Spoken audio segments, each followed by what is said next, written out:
great couple of days so far.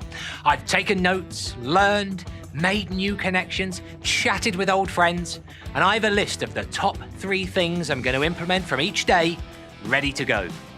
And today, our final day together, promises even more. Have you ever had somebody show up in your world with what I call an I know-based attitude? They're so certain of themselves that the more certain they are of themselves or their position or their point of view, it creates uncertainty in you. When they show up with such a high level of certainty, you're like, really now? That's sure, huh? And it creates friction in your opinion towards them. The irony is, if you show up with certainty to any given moment in time, you create uncertainty in the other person.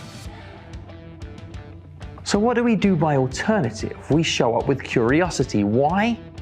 Because curiosity helps you understand something remarkably important. It helps you understand their context. Why is context so important?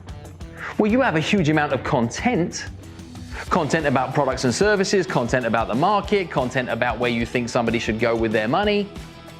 Yet content without context is merely noise, and the world is already noisy enough. We must always start a conversation by understanding their context first. When you review your activity rate, don't just check how many appointments you had that week or month. Ask yourself, are you meeting the right people? Who are the right people?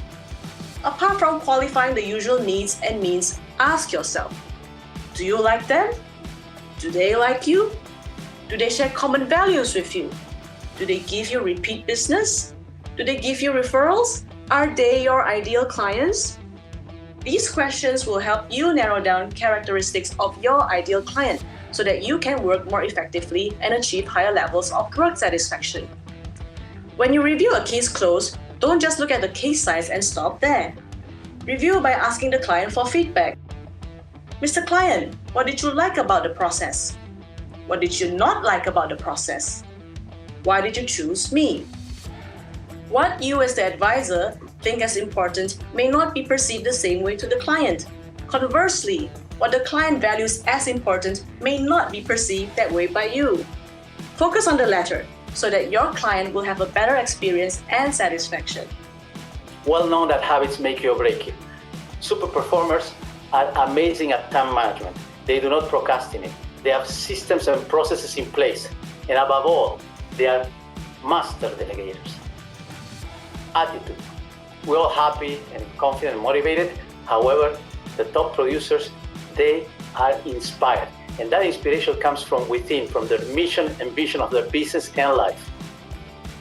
Confidence.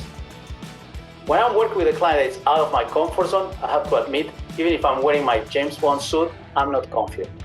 You look at the top producer working, and they are so specialized in their niche market that they are at their game. They are like fish in the water. Last but not least, enthusiasm. If I have a chargeback, a cancellation, or something doesn't go my way, I get frustrated easily. A top performer, you could throw anything at them. A chargeback, a cancellation, a virus, they stand up like a spring, they dust themselves off and they go next. Perhaps you need to add something, or some of them doesn't apply to you, but let's take a stop at the good characteristics that we have in place. And I'm blessed to have persistence and patience.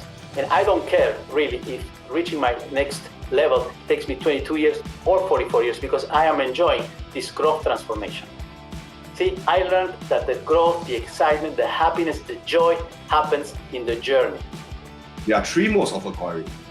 Hunter, where we actively seek out who we want as a prospect. This is usually done through direct referral.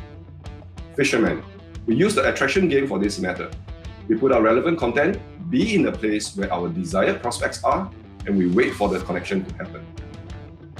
Farmer, this is essentially growing the relationship with our current prospects, giving the right environment to gain the trust and confidence with the objective of subsequently having business relationship. Knowing who to prospect depends dearly on our next component, branding.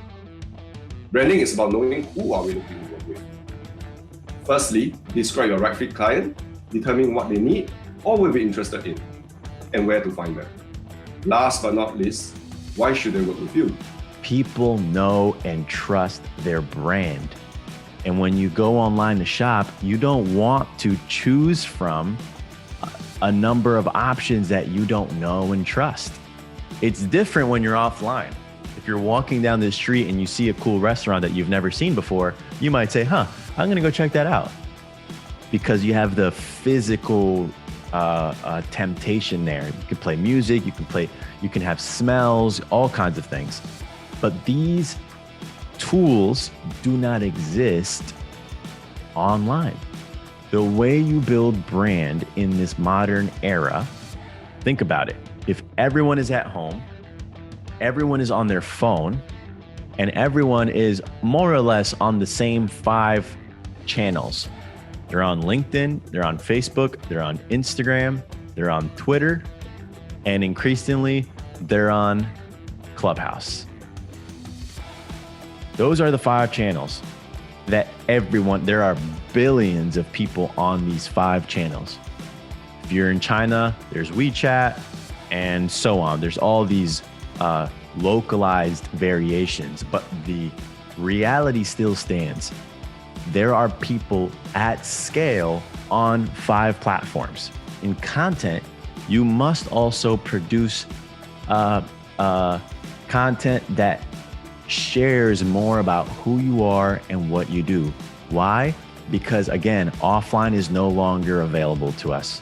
So in the absence of an offline world, you must go all into producing content, and it can be an iPhone video, it can be written content, it can be a podcast, but I need you to invest as if your life depended on it, on the production of content.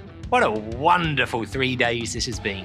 Thousands of us MDRT members have learned, shared, and celebrated each other, our organization, and our profession from our homes or offices all around the world. I'm thrilled we could deliver this outstanding annual meeting to you wherever you are.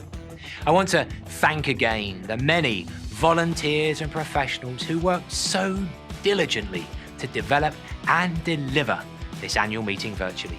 We're all indebted to you, as always, for your support of and dedication to MDRT. And thank you again for joining us this week. Your participation made it better.